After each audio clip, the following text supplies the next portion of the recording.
Welcome to One and All, to Korg Stats, the YouTube version.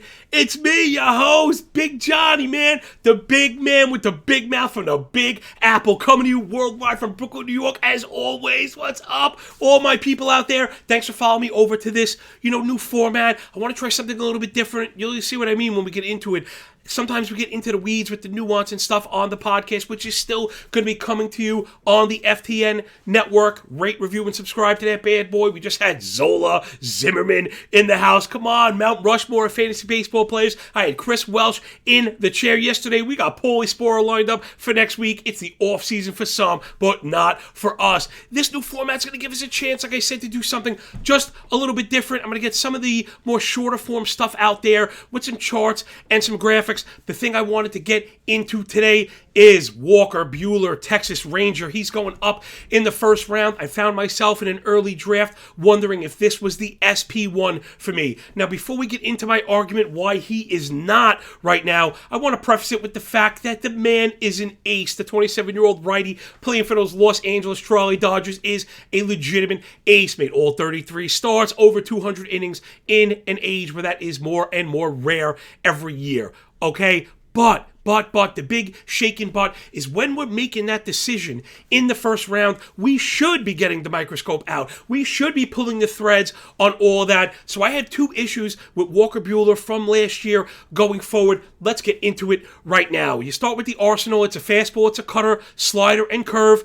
Pretty good balance, and at one point or another, they've all been really good pitches. But what we saw last year from Walker Buehler that had me raising one of these eyebrows was a targeted approach. And what I mean is deploying pitches, individual pitches, let's say, to a single-handed batter. And that was never the case with the slider, which is where we're going to start our focus here. Look, Johnny's got some video skills, man, popping up on the overlay there. Now the slider only went to righties in 2021. 434 offerings by Walker Buehler with that slider. 431 of them were to righties. That's over 99%. And man, if you count maybe a miscalculation here or there, it's pretty much 100. And it really wasn't a bad pitch at all. You look at it overall in 2021, I've kind of developed my own triple slash for individual pitches. Again, when you come to Korg Stats to hang with the big dude, it's me, you, and the Korg Stats crew. Context and nuance is the name of the game, and why people keep coming around here to get the information. It's usage, it's X-slug and whiff rate, and I think you can see where I'm going. We want to know how often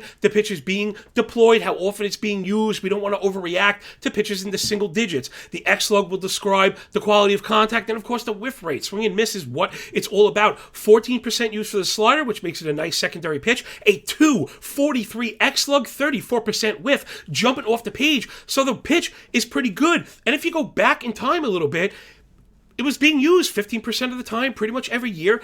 And even back in 18 and 19, it was being used with pretty much an even split between righties and lefties. He never threw it less than 33% of the time to lefties going into 2021. And it was with success going back, a sub 300 X-slug and a 31% whiff. Check a box, check a box. It's a good pitch. Now back again to since 2019 versus slider, he threw it 190 times to lefties.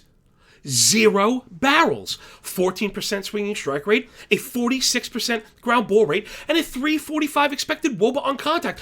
This is across the board a dominant pitch. There really should have been no reason to stop using it against lefties, so we had to ask the question why. And I mean, the pitch just kind of fell off. I don't know if it was a lack of feel, but if you look at 2020, let's look at the triple slash on the slider. Now, granted, it was a short set, but we're still talking about a use of 15%, so it should show up regardless of the sample around that time. Going back a couple of years, the sample has been consistent, but it dropped in 2020. A 7% usage, a 650 X-slug, and a 4.5% whiff rate on the slider. Hachi, Machi, Liberace, what's going on? No wonder why he decided to change things up. Now, if that was my only problem, I don't think it would be that much of a problem, because a kind of stylistic or deployment problems, I think we could get past if it's something like confidence. Again, the man is an ace and has put up ace-level statistics. I could go on and on about the stats from 2021 across all of the compartmentalized baskets. Buehler passes the sniff test. But if you're picking number 13, 14, 15 overall, you have have to decide between Max Buehler and Zach Wheeler, who will probably be the focus of the next video, because I actually drafted Buehler, and I kind of have buyer's remorse. Let me tell you why, and it goes beyond the slider. We got to look at the four-seamer. It's the primary pitch, and where we've had a lot of problems. When we kind of look at the shape of it, immediately there's a red flag. The fastball has begun to steepen.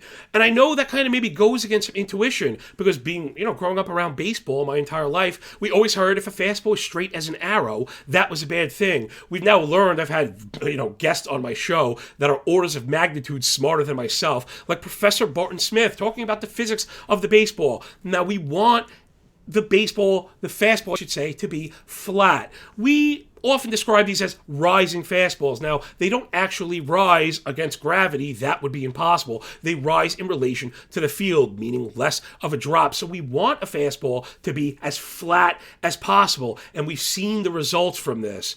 The problem with Buehler's fastball, it has been steepening more than 2 inches year over year. This has been a problem, and it doesn't end there. I'm going to walk you through the velo, the spin rate, vertical break, X-slug, and the effect on swinging strike. Let's dive on into it again. I really like Walker Buehler. I picked him, but it was not until I went back that I kind of had these questions. First things first, yes, I have a history in Wall Street. I don't think you need a history in technical analysis to see that this chart is bearish. Look at the pitch velocity year over year on the fastball. It's down about 1.5 miles year over year, now at the lowest of his career. That's a major, major problem. Let's go a little bit further into the characteristics of it, into the spin rate. You're looking at the spin rate by month. I think I might be covering up the beginning of July from 2021, but it started the year up over 2,600. Near the top, look at the nosedive, a precipitous drop. And if we're going to get the magnifying glass out a bit more, again, nuance, context, those are the things that I'm about. It's the reason why I post double-digit return on investment every year, betting baseball, playing fantasy, and look at the spin rate by game. Now, I'm not here to point the finger or blame anybody. That's never my intention. I bet you Walker Buehler is a really cool dude. I respect these people and their skill. But as an analyst, I must focus on tangible data points. We had that with the crackdown on sticky stuff. When did that happen? In June. Look at the result in spin rate. A total nosedive throughout the season. It never recovered. It found little dead cat bounces. There's another Wall Street term, but it never fully recovered. Spin rate has been a major issue for Buehler. So we've got velo down, we've got spin rate down. Let's go even further to that vertical break I talked about. Against gravity, it's down month over month and now at career lows. This has been a major problem for Buehler, and we're seeing it in the X-slug in those results. That X-slug in 2020 on the fastball we're talking about for Walker Buehler was 183. It jumped to 424. That's like a 2.5 times increase in X-slug as we saw the swinging strike gains begin to wane. Now you have that up on, and you can't miss the swing and miss percentage by season, dropping on the four-seamer again at a career low. This is a trend we really do not want to get behind. Sorry about that last cut, but then beyond swing and miss, the whiff rate, right? Percentage of swings and misses on swings themselves. You go back to 2017 and 2018, it was plus 33% whiff rate. That's an elite pitch, what we've seen across the board and what I referred to earlier with the slider. It dropped to 25% in 2019 and 2020, and now we're down to 20% whiff rate in 2021. So again, do I think Buehler can go out and finish as an SP1? The answer is yes. But where I'm capping the ceiling without major improvements in the fastball, people, is at the back end of that scope.